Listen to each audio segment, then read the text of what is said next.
Ladies and gentlemen, thank you for tuning in. You know what time it is. It's Show Me the Money time, and I'm Craig Jordan here on the Show About Football YouTube channel.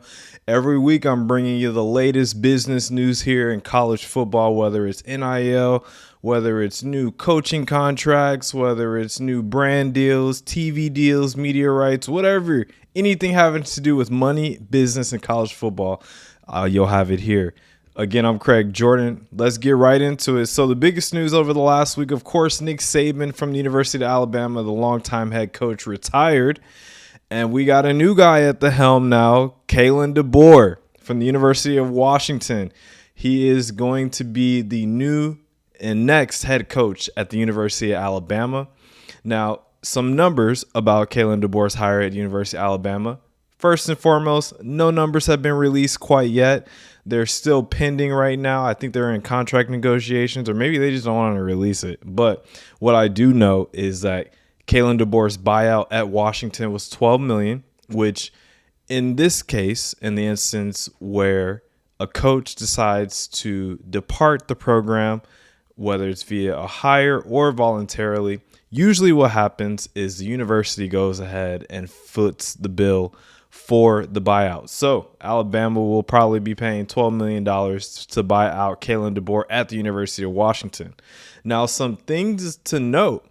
Washington did offer Kalen DeBoer an extension, and they offered almost double his salary. So he was making $4.2 million at Washington, and they were offering $8.4 million. Now, to put that into context, Nick Saban was one of the highest paid coaches in college football, and his contract was set to pay him $11.1 million next year.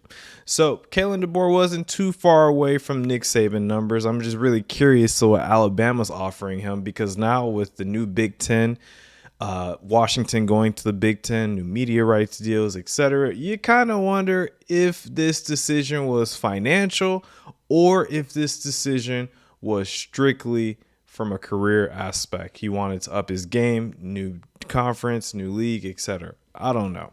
But Kalen DeBoer is signing on to the University of Alabama as their head coach. Contract details are pending, so stay tuned for that.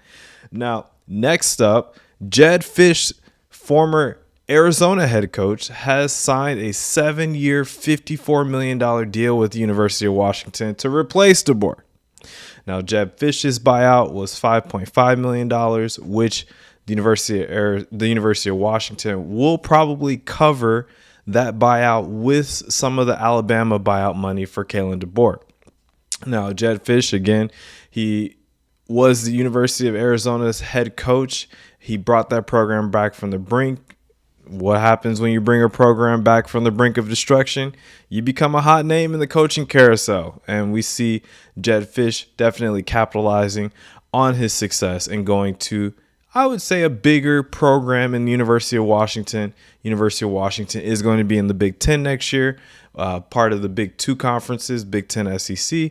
And then also the University of Washington did make the national championship this past season as well. Pockets are a little bit deeper up in Seattle than they are in Arizona, et cetera, et cetera.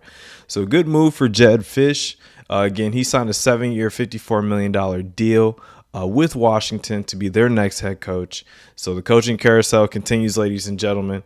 And now into NIL news. Florida State has received the first penalties for NIL violations since the rule came into place 30 months ago. Now, offensive coordinator Alex Atkins apparently drove a recruit to a meeting with a booster where there were level 2 violations. For one, driving the recruit to the meeting with the booster, and then 2, facilitating the meeting with the booster as well. So part of the penalties that Florida State will receive for these violations include 2 years of probation, scholarship reduction of 5% over the next 2 academic years, and a reduction by 7 in recruiting visits for 2023-2024. So also, if we're talking money, there will be a financial penalty of 1% of the athletics budget. And I believe there's a $5,000 fine as well from the NCAA handed down.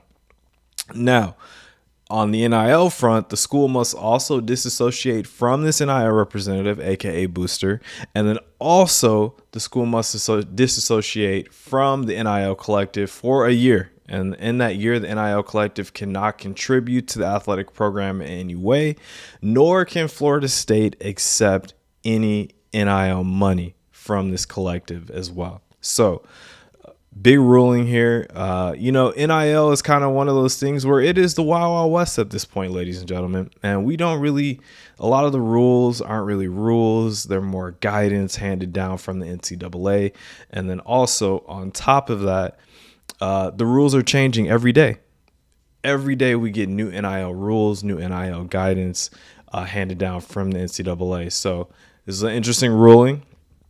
And we'll see if this was an anomaly or if Florida State will become a rule.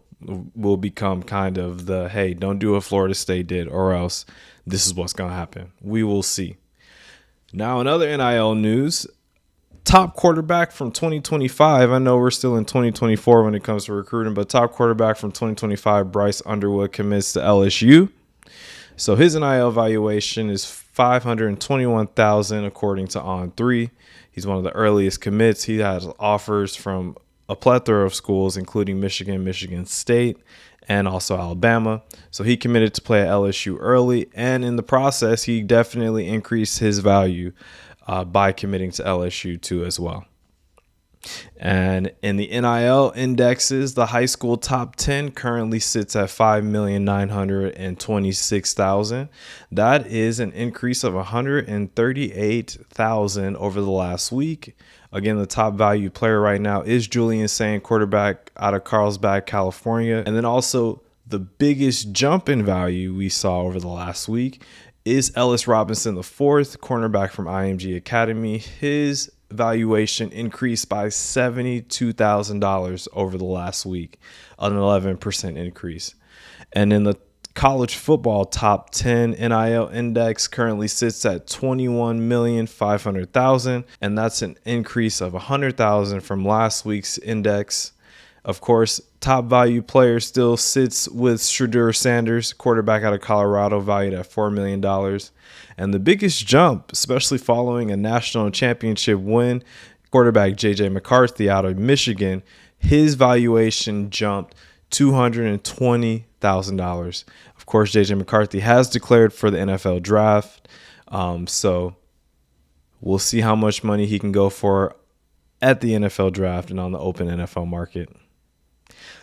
Again, this has been Show Me the Money. I'm Craig Jordan. Make sure you follow me, Craig Jordan23, on TikTok.